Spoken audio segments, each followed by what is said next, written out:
하나님 말씀 고린도후서 4장 16절 함께 읽겠습니다. 시작. 그러므로 우리가 낙심하지 아니하노니 겉사람은 후패하나 우리의 속은 날로 새롭도다. 아멘.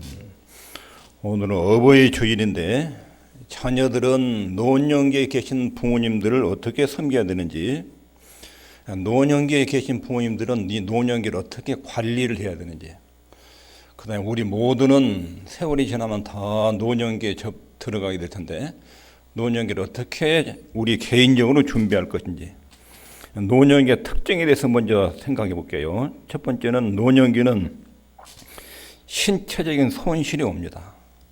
전도서에 보면 그런 날에는 즉 노년기에 집을 지키는 자들이 뜰 것이며, 집을 지키는 자는 우리 몸을 집으로 표현하고 손발에 힘이 빠진다. 힘 있는 자들이 구부러질 것이며, 이거 전부 다 전도서는 시편인데 우리 건강 상태를 시적인 평으로 쓴 거예요. 힘 있는 자, 척추, 몸을 지탱하는 척추가 휘어진다. 맷돌질 하는 자들이 적음으로 그칠 것이며, 맷돌질은 치아. 이것이 점점점 먹는 음식 먹는 양이 줄어들면서 먹는 시간이 줄어든다. 창들로 내다보는 자가 어두울 것이며, 창들은 시력이 점점점 감퇴한다. 그 다음에 사진에 보면 길거리의 문들이 닫혀질 것이며, 길거리의 문들은 귀, 청각 기능, 맷돌 소리는 이빨이고 새 소리로 인하여 일어날 것이며, 잠자리가 조금만 이상한 소리도 금방 깨고 깊은 잠을 못 잔다는 거예요. 음악하는 여자들은 다 쇠해질 것이며, 성대, 목소리도 나중에 가라앉는다. 음악하는 여자들. 5절에 보면 그런 자들은 높은 것을 두려워하며, 나이가 들면 계단을 딱 보면 아이고 저 계단 어떻게 올라가나 한숨이 나오고, 길거리에서도 놀랄 것이에요. 걷는 일에도 이제 두려움이 생겨요. 살구나무에 꽃이 필 것이며, 머리가 하얗게 노쇠 현상이 일어납니다. 메뚜기도 짐이 들 것이며, 온역이 그칠해져요. 메뚜기는 그 당시에 가장 소화가 잘 된 음식으로 생각했어요. 근데 음식을 딱 보면 이게 소화가 될 거냐 안 될 거냐, 내게 체하는 것 아니냐, 딱딱한 음식을 못 드시고 또 소화가 잘 안 되는 것도 드시면 금방 취할 것 같고, 그리고 이는 사람이 자기 집으로 영원한 집으로 돌아오고 초문자들이 거리로 왕래하게 됩니다. 이제 죽음이 점점점 가까워온 거예요. 그럴수록 신체의 노사인생이 뚜렷하게 나타나는 거예요. 6절에 보면 은줄이 풀리고 금그릇이 깨어지고, 이때 사람들은 은줄, 으르낸 된 줄로 육체와 영혼을 꽉 결합시켰다고 생각했어요. 은줄이 풀리면 육체와 영혼이 분리가 일어나요. 금그릇이 깨어지고 이제 육체가 깨져요. 항아리가 샘겨서 깨어지고, 바퀴가 우물 위에서 깨어지고, 이제 몸이 죽음을 맞이하면서 해체에 들어가요. 다 해체돼요. 육체와 영혼이 분리되는 죽음 임박했다. 이게 노년기의 신체적인 현상에 대해서 전도서 12장에 쭉 말하고 있는 것입니다. 이 노년기는 신체적인 상실의 때입니다. 두 번째 노년기는 사회적 손실, 사회적 상실. 나이가 들면 사회 활동이 축소됩니다. 직장도 은퇴하고 여러 활동이 줄어듭니다. 사회적 기능도 감소됩니다. 주인공 자리에서, 스타의 자리에서 변두리로 밀려납니다. 은퇴할 때 직장에 열심히 승승장구하다가 은퇴 딱 하면 사회적 신분이 갑자기 추락을 합니다. 그리고 생계를 위해서 다른 직장을 구하기 하는데 사회적으로 굉장히 떨어지게 됩니다. 사회적 상실과 동시에 경제적 손실도 옵니다. 직업이 끝나면서 수입이 줄어듭니다. 다른 사람 의존해서 살아가는 이런 입장이 됩니다.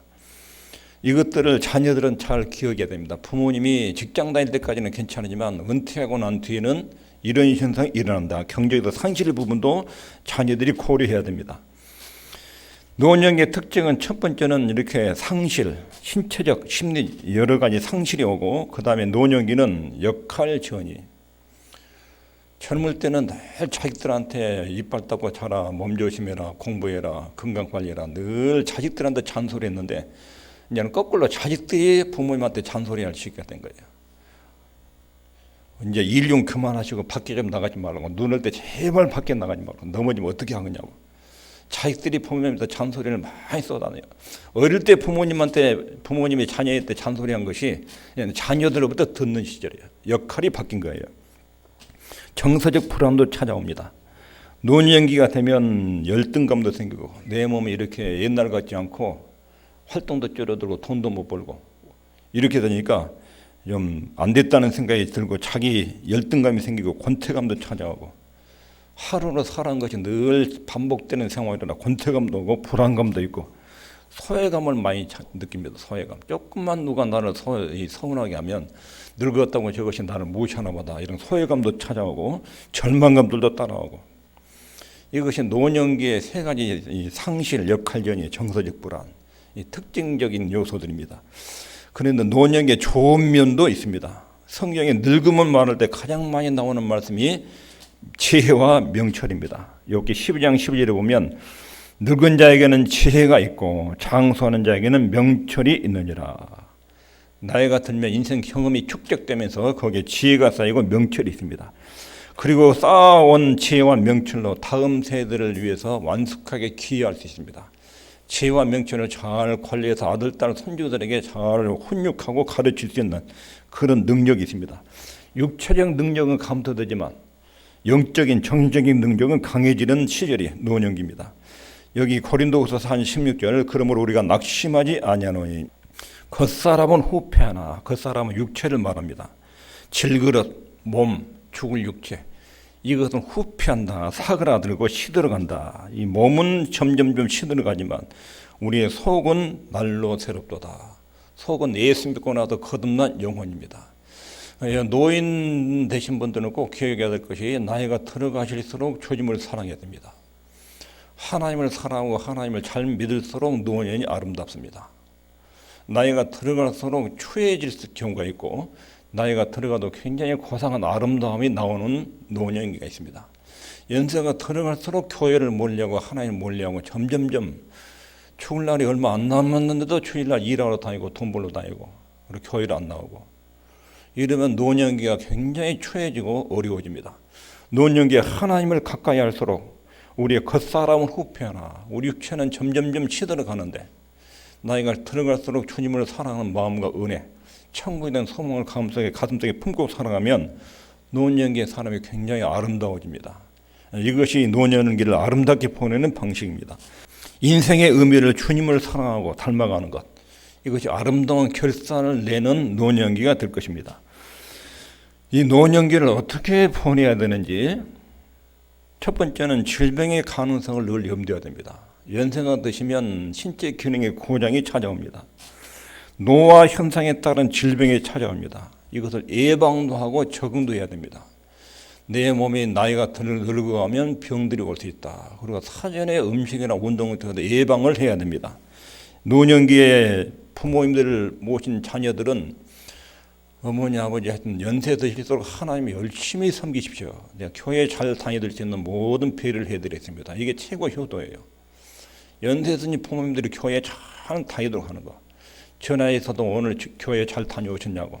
아무리 바이러스가 개성을 부려도 마스크 쓰고 만지는 거 조심하고 꼭 교회 가셔서 은혜 받으시라고.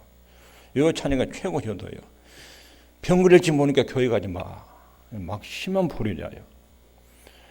연세 드신 부모님이 천국에 대한 소망과 하나의 은혜를 잃어버리면 노년기에 아무런 위로받을 곳이 없어요. 막 심한 불효자들은 병 걸릴지 모르니까 교회 가지 말라고. 큰 불효예요. 또 그런 말도 교회 안 나온 분들은 나이 드시러 갈수록 노년기가 추해져요. 정경이 사라지고 하나의 은혜가 떨어져 나가면 노년기가 굉장히 쓸쓸하고 열등감과 권태감을 극복할 길이 없어요. 돈으로 자식으로 그 노년기의 외로움을 극복을 못합니다. 그래서 노화 현상에 따른 질병이 찾아오기 때문에 이것을 예방도 하고 또 노화 때문에 어쩔 수 없이 질병이 들면 이것도 적응도 해야 됩니다. 장애가 발생하면 받아들이도록 적응력도 필요합니다. 그 다음에 두 번째는 심리적 준비를 해야 됩니다. 나이 들어가는 것 심리적 준비. 첫 번째는 나이가 들어간다는 것은 두려운 일입니다. 늙는다는 것은 피할 수 없는 것이고 늙어가면 여러 가지 부작용들이 일어납니다. 그래서 늙어가는 것에 대해서 믿음으로 잘 준비하고 극복해 나가야 됩니다. 하나님을 믿는다는 것은 하나님을 바라보고 산다는 것입니다. 여기 있겠습니다. 시작. 소년이라도 피곤하며 곤비하며 장정이라도 넘어지며 자빠지되 오직 여호와를 앙망하는 자는 새 힘을 얻으리니. 하나님을 앙망하는 것, 믿음이라는 것은 하나님을 주시하는 것입니다. 하나님을 바라볼수록 속에서 힘이 일어납니다. 소년도 장정도 넘어지고 피곤하고 자빠지는데 하나님을 경외하는 마음을 가진 노인들의 마음속에는 새로운 힘이 솟아오릅니다. 이것으로 육체적인 노쇠를 영적인 은혜를 통해서 극복해 나가고 상쇄해 나가야 됩니다. 하나님을 믿는다는 것은 하나님을 바라보고 산다는 것입니다. 여기 앙망한다 말은 하나님을 집중적으로 주시하는 것. 그러면 아무리 노쇠 현상이 와도 하나님으로도 충분히 극복할 수 있는 영적인 능력과 은혜들이 작용되게 되는 것입니다. 심리적 준비도 첫 번째가 하나님을 바라보는 것, 하나님을 앙망하는 것. 이것이 노년기를 아름답게 보내는 길이고, 두 번째 준비는 버림받을 것에 대한 두려움. 나이가 들어가면 자식들이 외면하고 주변 사람들이 외면할 것에 대한 두려움, 따돌림 당할 것에 대한 두려움들이 찾아옵니다. 그러나 이사야서 49장 15절을 보면 여인이 어찌 그 젖먹는 자식을 잊겠으며 자기 태에서 난 아들을 긍휼히 여기지 않겠느냐. 여인이 자기 태에서 난 자식을 잊어먹겠느냐. 혹시 여인은 그 아들 딸을 잃을지라도 나는 너를 잊지 아니할 것이라. 우리를 만드시고 구원하신 하나님은 노년에 이를 때까지 절대로 잊거나 버리지 않는다. 하나님이 우리를 절대로 버리지 않는다. 이런 믿음으로 이 소외감에 대한 두려움도 이겨내야 됩니다. 하나님이 나를 사랑하신다. 자기 아들을 십자가에 죽이신 만큼 주님은 나를 사랑하셨다. 그분이 내 생명이 끝나는 날까지 내 곁에 계셔서 나를 지키시고 돌보신다. 나를 사랑하신다. 이런 믿음으로 이 소외감에 대한 두려움도 이겨내야 됩니다. 소외에 대한 두려움, 탈무드에 보면 사랑하는 사람들에게는 친구가 궁하지 않다. 소외감이 생기는 이유는 자기 중심적으로 살면 그래요. 다른 사람의 대접만 늘 기다리는 사람들이 소외감을 느낍니다. 근데 자기가 먼저 다른 사람을 대접하는 사람은 친구가 궁하지 않다. 나이가 들어갈수록 다른 사람을 배려하고 다른 사람을 섬기는 사람은 친구들이 늘 있다는 것입니다. 이렇게 소외감도 대처해 나가야 됩니다. 그 다음에 세 번째는 사회적인 준비돼야 합니다. 사회적인 준비. 경제적으로 여유가 있어야 됩니다. 노년을 위해서 잘 저축해야 됩니다. 연세 드신 분들 젊을 때 자식들한테 돈 다 넘겨주지 마시라고요. 자녀들한테. 자녀들은 다 알아서 살아갑니다. 자녀들은 자녀들을 살게 하고 자기 노년 때 살아갈 재정을 준비해 두고 있어야 돼요. 넘겨주지 말고. 경제적으로 노년에도 저축해야 되고 보험이나 연금 계획도 기도 중에 잘 하셔야 돼요. 보험, 연금도 늘 가지고 있어야 돼요. 자녀들한테 다 넘기시면 안 돼요. 노년에 자녀들이 도움이 없어도 스스로 독립해서 살 수 있을 정도로 재정 능력을 확보하셔야 돼요. 노년의 사회적 경제적 준비예요. 그 다음에 첫 번째는 경제적 준비, 두 번째로는 시간을 잘 써야 돼. 시간. 나는 직장 은퇴하면 그때부터 교회에 충성해야 되겠다. 근데 평소에 안 되는 사람 그때 갑자기 안 됩니다. 나는 나이 들면 사람들 만나면서 전도하며 다녀야 되겠다. 평소에 전도 습관이 안 돼 있으면 나이 들어도 전도가 안 됩니다. 나는 나이 들면 여행을 하면서 좀 시간을 보내야 되겠다. 평소에 여행을 안 한 사람이 갑자기 나이 들면 여행이 된 줄 압니까? 여행 가지고 맨 싸움만 하지. 여행을 평소에 나는 나이 들면 산책하고도 다녀야겠다. 평소에 산책을 해야, 여행을 해야, 전도를 해야, 평소에 교회를 섬겨야 나이 들어서도 그것이 자연스럽게 이루어집니다. 평소에 준비하셔야 됩니다. 나는 노년을 나이 들면 이렇게 시간을 보내야 되겠다. 이런 준비라는 건 평소에 그것이 연습이 되고 훈련되고 몸에 체득이 돼야 됩니다. 그래야 연세가 드시면 그런 생활이 가능해집니다. 근데 지금 너무 바빠서 못 해봤으니까 나이 들면 해봐야 되겠다. 갑자기 은퇴하고 나서 무엇이 되는 것이 아니고 연세 들면 갑자기 되는 것이 아닙니다. 그 다음에 세 번째는 신앙적 준비도 잘 하셔야 됩니다. 신앙적 준비. 신앙적 준비 한번 읽겠습니다. 시작. 만일 땅에 있는 우리의 장막집이 무너지면 하나님께서 지으신 집, 그 손으로 지은 것이 아니요 하늘에 있는 영원한 집이 우리에게 있는 줄 아나니. 구원의 확신을 명확하게 해둬야 됩니다. 노년기에 접어들면 나는 천국에 간다. 나는 하늘나라에 갈 준비를 해야 된다. 이 문제는 아주 수백 번, 수천 번 점검하고 확진해도 부족함이 없습니다. 내가 하나님의 자녀인가? 나는 죽으면 주님 나라에 갈 수 있는가? 이 부분에 대해서 분명하게 바울은 그랬지요. 땅에 있는 우리의 장막에 육체가, 내 육체가 죽음을 만나면 하나님이 지으신 집, 하늘에 있는 영원한 집, 내게는 천국이 있다. 나는 죽음 후에 천국이 있다. 이것을 너무 분명히 확신하고 있었습니다. 구원의 확신, 이게 신앙적 준비입니다. 그 다음에 두 번째는 천국 가서 누릴 때 상급도 준비해야 됩니다. 이 땅에 사는 날은 내가 얼마 안 남았는데 하늘나라에 가면, 이사를 가면 우리 예수님 만나서 내 인생에 대해서 평가를 받을 텐데, 너는 땅에 사는 동안 얼마나 나를 닮았느냐, 그거 첫 번째 물으시고, 두 번째는 너는 땅에 있는 동안 무슨 일을 했느냐, 내 일을 얼마나 효과적으로 이루었느냐, 이 두 가지를 물으셔요. 이게 상급이에요, 상급. 연세가 드실수록 여기에다가 인생의 모든 초점을 두셔야 돼요.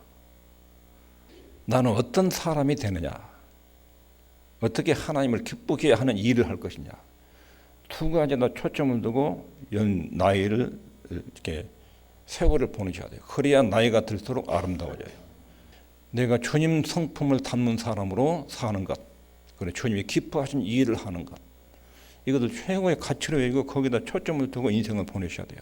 나이가 들수록 아름답고 속에 마음속에 하나님을 악무하는 자들에게는 새로운 힘을 준다. 큰 기쁨과 생기가 있고 아름다움이 있는 거예요. 내가 주님이 원하시고 기뻐하신 사람으로 만들어져 가고 있는가, 늘 점검해요. 내 속에 주님이 기뻐하신 사람으로 내 속 사람이 만들어져 가고 있는가, 나는 주님이 기뻐하신 일을 하고 있는가, 이 두 가지를 매일 점검해야 나이가 들어갈수록 이 두 가지 초점만 있으면 아름다워져요. 여러분들 연세 들 때 아름다워져요. 그 다음에 또 하나는 믿음을 물려주는 일이 해야 돼. 믿음을 물려주는. 내가 세상 떠난 다음에 나 때문에 믿는 사람들이 있어야 한다. 나 때문에 양육된 사람들, 나 때문에 예수를 잘 믿는 아들, 딸들, 손자, 손녀들, 나 때문에 교회에 나온 사람들, 믿음의 계승이라. 믿음의 계승이 아름답게 늙어가시려면 하나님을 잘 경외하셔야 돼요. 하나님에게 소망을 두고 사셔야 돼요. 이 노년 아름답게 보내는 신앙적 준비입니다. 노년기를 어떻게 보내야 되는지, 노년이 된단 말은 할아버지 할머니가 된다는 뜻입니다. 하나님의 의지가 되고 할머니가 되면 손자 손녀들이 있습니다. 그러면 손자 손녀들과의 관계가 형성이 됩니다. 손자 손녀들과의 어떤 관계를 유지하고 살 것인지, 손자 손녀들의 관계 몇 가지 유형들이 있습니다. 첫 번째는 부모 대신 형, 부모 대신 손자를 키우는 분. 전통적인 가정에도 그런 일이 있습니다. 부모 대신 손자를 돌봐주는 일, 이런 유형이 있고, 두 번째는 손자들과 재미있는 일을 같이 하면서 어울려주는 형, 흥미를 추구하는. 할머니 할아버지가 손자들과 잘 어울려줘, 재미있게 놀아줘, 어울려주는 형, 이게 아주 좋은 거예요. 두 번째가 아주 좋은 거예요. 세 번째는 상담자, 괴로운 일이나 어려운 일이 있을 때 대화의 상대로. 만일에 손자 손녀들이 청소년이 돼가지고 할아버지 할머니한테 어려움을 털어놓는다, 끝내주는 할아버지 할머니. 이 두 번째와 세 번째가 가장 이상적인 할아버지 할머니 역할이에요. 손자 손녀들한테. 손자 손녀들이 고민을 들어주고 상담하고 대화를 해주는 이런 상담자형, 그리고 손자 손녀들 같이 어울려주고 놀아주는, 어릴 때는 어울려주고 놀아주는 이런 할머니 할아버지가 최고. 2번 3번이 가장 이상적인 관계예요. 그 다음에 4번은 형식적인 관계예요. 생일, 결혼식, 가정, 대소 때만 만나가지고 그때만 할아버지 할머니와 관계고, 그 다음에는 전혀 관계가 없어요. 현대 사회 손자들과 할아버지 조부모들과의 관계예요. 흥미, 형식적인 관계. 그다음에 거리 유지, 되도록이면 멀리 떨어져서 거리 유지하는 조부모형. 4번, 5번이 현대의 가정의 모습이에요. 가장 이상적인 관계는 2번과 3번이에요. 할아버지와 할머니, 손자들과의 관계가 어릴 때는 같이 어울려지고, 나이 들면 상담자가 되어지고, 애들이 청소년기, 그래 청년이 되면 상담자 역할로 돌아가는, 인생의 많은 축적된 경험과 신앙적 지식으로 손자들을 잘 가르쳐주고 상담해주고, 이런 관계를 꿈꿔야 돼요. 지금 할아버지 할머니가 안 되신 분들은 그런 것을 아들, 딸 결혼을 염두하고 그런 할아버지 할머니가 되도록 준비하셔야 돼요. 손자들과의 관계에서, 노년기는 손자들 관계에도 중요한 역할들이 있습니다. 노인들의 역할. 첫 번째는 가족 문화, 가족 역사를 전수할 수 있는 위치에 있습니다. 부모들은 바쁘지만 할아버지 할머니는 시간적 여유가 있습니다. 가정의 어제와 오늘 이어주는 다리 역할을 해줍니다. 너희 할아버지는 이런 분이었고 내가 태어났고 나는 이렇게 살았고 너희 아들, 너희 아버지는 이렇게 자랐다. 우리 가정에는 이런 역사들이 있었다. 손주들한테 가르치는 전수해 주는 것입니다. 두 번째로 학교 갔다 집에 돌아올 때 집에 할아버지 할머니가 있으면 굉장히 아이들은 정서적인 안정을 느낍니다. 안정감. 할아버지 할머니가 안정된 신앙을 가지고 있으면 그것이 손자 손녀들에게 안정감을 줍니다. 심리적인 정서적인 영적인 안정감을 줍니다. 그 다음에 할아버지 할머니가 계시면 가족의 일체감을 제공합니다. 조부모를 중심으로 해서 가족들이 다 모입니다. 우리가 여기 장모님과 장인 어른을 약 5년가량 모셨는데 그때 받은 축복이 처가 때 식구들이 다 모여요. 생일 때 모이고 명절 때 모이고 그래가지고 다 쉬어보니까 18명 18명이 우지 모여가지고 하룻밤 자고 이틀밤 자고 같이 보내니까 가족들이 아버지를 매개로 해서 부모님을 매개로 해서 가족들이 다 일체는 이루어져요. 굉장히 아름다운 처가 때 가족들과의 관계들이 형성됐어요. 청소년기에 있는 조카들, 처남, 처제들, 애기들하고 나하고 관계들이 잘 맺어지는 그런 좋은 기회가 됐어요. 부모는 부모를 중심으로 해서 일체감을 갖게 만들어지는 복이 있습니다. 그리고 손자, 손녀들의 자존감을 향상시켜줍니다. 부모들은 되게 아들, 딸들을 막 야단치는데 할머니, 할아버지는 주로 야단 안 칩니다. 그냥 이뻐서 칭찬해주고 만져주고 손자, 손녀들은 할머니, 할아버지 무척 좋아해요. 아버지, 엄마한테는 늘 혼나지만 할머니, 할아버지한테 가면 혼나지 않아요. 그래서 굉장히 포근하게 느껴집니다. 그리고 할머니, 할아버지들은 축복을 전달해 줍니다. 손주들 놓고 여러분들 만나면 꼭 기도해 주십시오. 머리에 손 놓고 생일 때 이럴 때 축복해 주셔요. 우리 손녀딸이 돌이 돼가지고 집에 갔어요. 막 떠들고 있는데 이게 안 와도 막 떠들어요. 근데 이제 돌이 됐다고 머리에 손 놓고 딱 기도하니까 조용히 듣는 거예요. 떠들다가 가만히 듣는 거예요. 손자, 손녀들에게 자꾸 만지고 기도해주고 축복해줘야 돼요. 축복 내용이 손자, 손녀들에게 전달이 돼요. 하나님이 그 기도를 들으시고 손자, 손녀들이 미래에 복을 주셔요. 그러니까 할아버지, 할머니의 영적인 권위를 가지고 손자, 손녀들이 자꾸 기도해 주셔요. 만져주고 기도해줘요. 오라에서 품이 안고 앉아 기도해 주셔요. 그런 기도 소리를 듣고 자란 손자, 손녀들이 나중에 나이 들어서 우리 할아버지, 할머니가 나한테 이렇게 기도해 줬는데 그 기도가 응답됐다는 고백이 나오도록 그렇게 하나님 역사하실 것입니다. 노년기의 손자들과의 관계, 이런 역할들이 있습니다. 노년기는 아름답게 보내려면 첫 번째로 변화를 잘 수용해야 됩니다. 변화. 백발은 아름다운 면류관이요. 세월이 흘러갈수록 꼭 주님 닮아가십시오. 몸이 노쇠해져서 나 몸이 아파서 이제는 교회 못 다니겠어. 그런 말 하지 마십시오. 말을 해도 이렇게 하셔요. 나는 천국 갈 때까지 교회 갈 것이다. 난 교회 다니다가 천국에 갈 것이다. 죽을 것이다. 그렇게 말씀하셔요. 나중에서 어떤 할머니가 이제 몸이 아파도 교회 못 가겠어. 근데 그 다음 때부터 아파가지고 돌아가셨어. 교회 못 나오고. 그냥 말을 하나님 들으시니까 하나님, 나는 천국 갈 때까지 교회에 다니다가 가랍니다. 교회 가서 예배 드리다가 딱 가면 더 좋겠습니다. 그래서 세월이 흐를수록 주님을 닮아가는 거, 이게 아름답게 늙어가는 방법이에요. 아무리 어렵고 힘들어도 교회에 나오는 일을 까먹지 마십시오. 바쁜 일이 있어도 아무리 돈 벌기 좋은 환경이라도 교회에 나오는 것도 소홀히 하지 마십시오. 교회에 다니면서 노년이 아름답게 늙어가시도록 하나의 은혜와 사랑을 잘 느끼시자. 나이가 들어갈수록 천국에 대한 소망이 또렷해야 돼요. 나는 지금 세상 떠나는 날이 얼마 안 남았다. 나는 죽으면 천국으로 이사를 간다. 내가 가면 내가 갈 천국이 얼마나 아름답고 주님이 계시고 먼저가 성도들이 있고 그렇게 화려하고 영광스러운 천국이 내 앞에 기다리고 있다. 그런 주님을 만나려면 내가 여기서 더 주님을 사랑하고 더 많이 예배하고 더 많이 사랑하고 더 주님을 닮아야 되겠다. 이런 소망이 마음에 있으셔야 돼요. 연세가 드시면 꼭 그렇게 되시기를 바랍니다. 그리고 홀로 서기를 준비하셔서 연습해야 돼요. 다른 사람의 도움이 없이 살 수 없지만 그럼 홀로 서기를 연습해야 돼요. 남에게 도움을 주려면 먼저 자기가 홀로 서야 돼요. 내가 건강하고 내가 홀로 서야 다른 사람이 도움을 줄 수 있어요. 그리고 다른 사람이 도움을 줘야 외롭지 않아요. 그 다음에 세 번째 수용해야 될 것이 삶의 미완성이라는 걸 수용해야 돼요. 인간은 신이 아닙니다. 부족합니다. 연세가 드셔도 항상 모자람이 있습니다. 죽을 때까지 하나님 앞에 부족함이 있습니다. 부족함 때문에 자기를 자책하지 말고 내 모자란 건 나는 여기까지 할 수 있는데 이 다음은 내 역량에서 넘어간 거 모자란 것은 주님의 도움을 구해야 됩니다. 하나님 나는 이렇게 되고 싶은데 아직까지 이 나이가 되도록 그렇게 안 됐습니다. 하나님이 좀 도와주십시오. 주님의 도움을 구해야 됩니다. 모자란 것 부족한 것 때문에 자기를 학대하는 쪽으로 가면 안 됩니다. 모자란 것 부족한 것도 늘 하나님이 채워주시도록 기도하셔야 됩니다. 그리고 솔직하게 나는 나이가 이만큼 됐어도 부족한 것이 이렇게 많습니다. 인정하고 하나님이 도와주십시오. 그렇게 하고 자기 미완성된 인생을 모자란 인생을 수용하고 받아들이셔야 됩니다. 학대 쪽으로 가시면 안 됩니다. 근데 죽음도 준비하셔야 됩니다.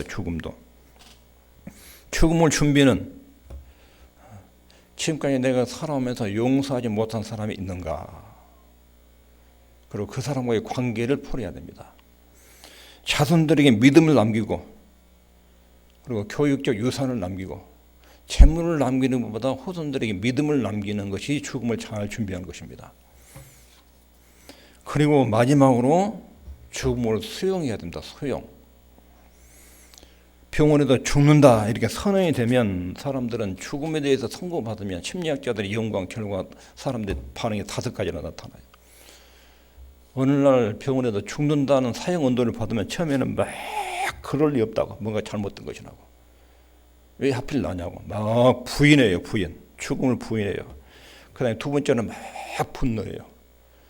다 악을 행한 사람들 이렇게 성성이 건강한데 왜 하필 나한테 이런 병이 왔냐고 막 분노해요. 그 다음에 세 번째 단계도 흥정해요. 하나님 이번에 살려주시면 내가 이렇게 섬기고 살겠습니다. 흥정. 그 다음에 그것도 안 되니까 이제 낙심을 합니다. 나도 별 수 없구나. 이러다 죽는구나. 완전히 절망하고 낙심합니다. 그러고 난 다음에 마지막 단계로 죽음을 수용합니다.